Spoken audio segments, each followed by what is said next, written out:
Center of Excellence. Government-funded research. International Partnership Program KL, deemed to be university.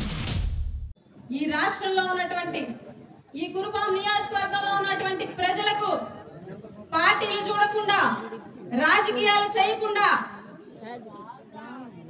పక్షపాతం లేకుండా ఒక రూపాయి లంచం లేకుండా ఒక మధ్యవర్తిత్వం లేకుండా ప్రతి సంక్షేమ పథకాన్ని కూడా నేరుగా పేద ప్రజలకి అందించడం జరిగింది అని చెప్పి గర్వంగా మీ అందరికీ కూడా తెలియజేస్తున్నాం. సంతోషంలో చిరునవ్వులాగా సేవ చేస్తానని మీకు మాటిస్తూ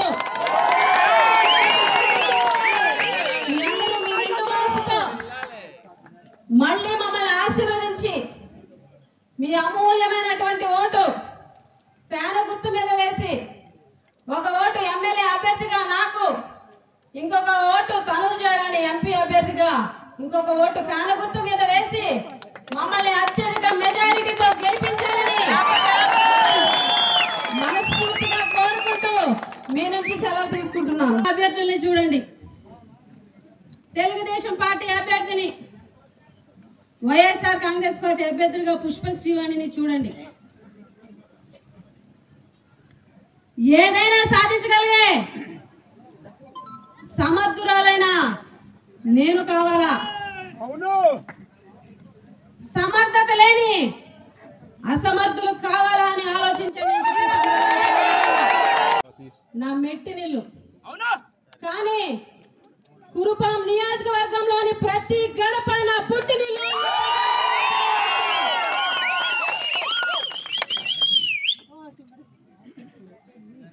10 సంవత్సరాలుగా ప్రతిపక్షంలో ఉన్న, అధికార పక్షంలో ఉన్న పరీక్షిత్ రాజు, పుష్ప శ్రీవాణి ఒకేలాగున్నా. ఈరోజు ఈ కురుపాం నియోజకవర్గంలో మీ సంతోషంలో, మీ కష్టంలో, కరోనా సమయంలో మీకు అండగా ఉన్నామని చెప్పి సందర్భంగా తెలియజేస్తున్నాం. సార్వత్రిక ఎన్నికలకు ఈరోజు ముహూర్తం, మన ప్రచారానికి మొట్టమొదటి రోజు ఈ రోజే ముహూర్తం పెట్టడం జరిగింది. ఈ ముహూర్తంలో ఎప్పుడు కూడా మనకి మేరంగి కోట యొక్క సెంటిమెంట్ ఏంటంటే, ఎన్నికల ప్రచారం తూర్పు దిక్కునున్న మొట్టమొదటి అల్లువాడలో ప్రారంభించడం అనేది ఎప్పుడు కూడా మా యొక్క సెంటిమెంట్, ఆనవాయితీ. అదే ఆనవాయితీని పాటిస్తూ ఈరోజు ఎన్నికల ప్రచారాన్ని అల్లువాడ గ్రామం నుంచి ప్రారంభించడం జరిగింది. ఈ ప్రచార సభలో ఇక్కడికి విచ్చేసిన కురుపాం నియోజకవర్గ వైఎస్ఆర్ కాంగ్రెస్ పార్టీ నాయకులందరికీ, అదేవిధంగా నిస్వార్థమైన వైఎస్ఆర్ కాంగ్రెస్ పార్టీ కార్యకర్తలకు, కురుపాం నియోజకవర్గం నుంచి నలుమూలలకు వచ్చిన మా యొక్క అభిమానులకు ప్రతి ఒక్కరికి కూడాను చేతులు జోడించి నమస్కరిస్తున్నాను.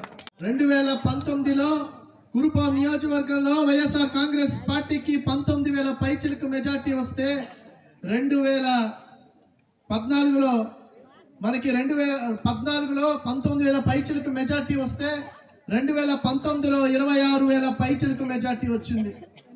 ఈసారి 2024లో జగనన్న ముఖ్యమంత్రి ఉంటుండగా ఈ 5 సంవత్సరాలు, ఇంకా ఖచ్చితంగా చెప్పాలంటే 3 సంవత్సరాలు, ఎందుకంటే 2 సంవత్సరాలు కరోనాతోనే కాలం గడిచిపోయింది. ఆ కరోనా సమయంలో మనం ఇంటి నుంచి కదలని పరిస్థితి అయినా కూడా ఏ పథకం కూడా ఆగలేదు. ఇంటి నుంచి బయటికి కదలకుండా, ఎవరు కూడా ఆకలి చావులు లేకుండా వాలంటీర్ వ్యవస్థ ద్వారా ప్రతి ఇంటికి కూడాను ప్రతి ఒక్క పథకాన్ని సకాలంలో అందించింది వైఎస్ఆర్ కాంగ్రెస్ పార్టీ మన యొక్క అధినాయకుడు. మరిన్ని వీడియోస్ కోసం ఛానల్ ని సబ్స్క్రైబ్ చేయండి, లేటెస్ట్ అప్డేట్స్ కోసం వాట్సాప్ ఛానల్ ని ఫాలో చేయండి, అండ్ లింక్ డిస్క్రిప్షన్ లో ఉంది.